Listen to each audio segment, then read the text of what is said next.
एक ऐसे लड़के की जो कि पढ़ाई में एवरेज था। दिन भर दोस्तों के साथ टाइम पास करना, मोबाइल चलाते रहना उसकी आदत थी। घर पर उसकी माँ की तबीयत भी ठीक नहीं रहती थी और वो ठहरे गरीब परिवार से, और घर की हालत बद से बदतर थी। यानी अगर कोई मेहमान आ भी जाए तो उसके बैठाने तक की जगह वहां नहीं होती थी। एक बार उसका दोस्त उसे बुलाने के लिए आया कि चल कहीं चलते हैं। तो वो दोस्त पहली बार उसके घर पर आया था तो घर की हालत को देखकर दंग रह गया। तो उसने पूछा, क्या तू यहाँ पर रहता है?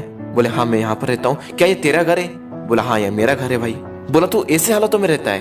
बोला, हाँ मैं ऐसे हालातों में ही रहता हूँ। क्यों, क्या हुआ? थोड़ी देर तक तो उसका दोस्त चुप बैठा रहा, लेकिन फिर वो बोला, वाह वाह मेरे दोस्त वाह, तेरी घर की हालत बस से बदतर है।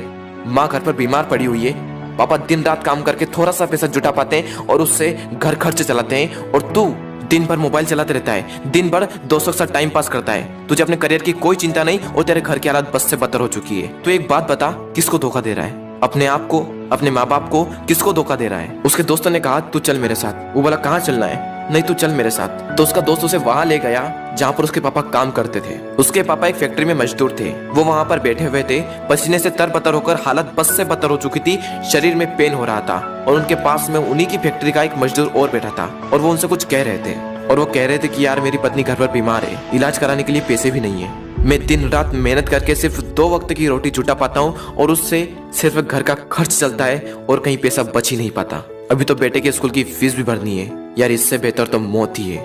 जिंदगी दुख का दूसरा नाम बन चुकी है। मैं तंग आ चुका हूँ इस जिंदगी से। अब तो सिर्फ मेरा बेटा ही मेरी आखिरी उम्मीद है। उसके पापा कह रहे थे कि देखना एक दिन मेरा बेटा इससे भी बड़ी फैक्ट्री का मालिक बनेगा। वो लड़का और उसका दोस्त दोनों उस चीज को देख रहे थे और पूरे गौर से सुन रहे थे। तभी उसके दोस्त ने कहा, देख देख कैसे जीते हैं तेरे पापा।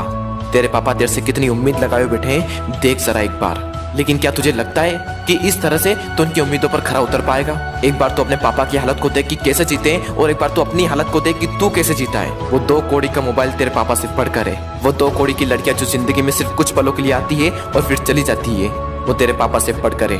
वाह मेरे दोस्त वाह, ये तो सिर्फ कुछ दिनों के लिए आएगी और फिर चली जाएगी। अरे बदल अपने हालातों को। यह सब देखकर और यह सब सुनकर उस लड़के के खून के आंसू टपक गए, और उसने उसी वक्त निश्चय किया कि जिस फैक्ट्री में मेरे पापा काम करते हैं, आने वाले 5 साल के अंदर अंदर इससे भी बड़ी फैक्ट्री का मैं मालिक बनकर दिखाऊंगा।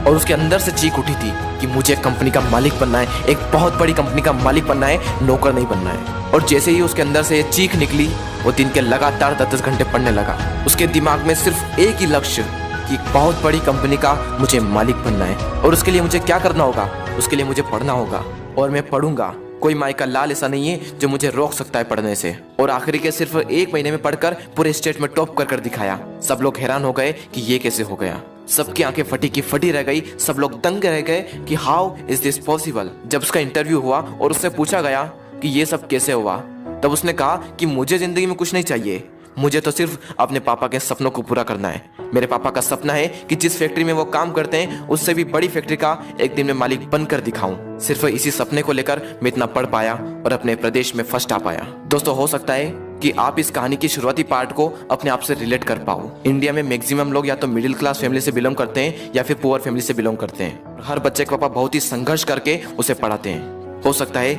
आपके घर की भी यही हालत हो। उस कहानी में उस लड़के ने रियलिटी को एक्सेप्ट करा और अपने हालातों को बदल दिया। लेकिन क्या आप रियलिटी को एक्सेप्ट करते हो? क्या आप अपने सच को देख पाते हो, अपने हालातों को देख पाते हो, अपने आप को देख पाते हो कि आप क्या कर रहे हो और आपको क्या करना चाहिए? वो लड़का तो बहुत बड़ी कंपनी का मालिक भी बन गया, लेकिन क्या गारंटी है कि आप भी अपने पापा के सपनों को सच कर पाओ? क्या गारंटी है कि आप भी अपने हालातों को बदल पाओ? गारंटी है मेरे दोस्त, गारंटी है जब आपके अंदर से एक चीख उठकर आए, आपके अंदर से एक आवाज उठकर आए कि मुझे पढ़ना है, और सिर्फ इसलिए पढ़ना है कि मैं अपने हालातों को बदल पाऊं। और जिस दिन आपके अंदर से ये आ गया ना कि मुझे पढ़ना है और सिर्फ इसलिए पढ़ना है कि अपने हालातों को बदलना है, अपने मम्मी पापा के सारे सपनों को सच करना है, जिस दिन आपके अंदर से ये आवाज आ गई, उस दिन से एक बात तो तय है कि आप अपने हालातों को बदल दोगे, अपने माँ बाप के सारे सपनों को सच कर दोगे। बस जरूरत है तो एक अंदर से आवाज की। दोस्तों बहाने बनाने से कुछ नहीं होगा। बहाने तो हर कोई बनाता है, हर वो इंसान बनाता है जो कायर होता है।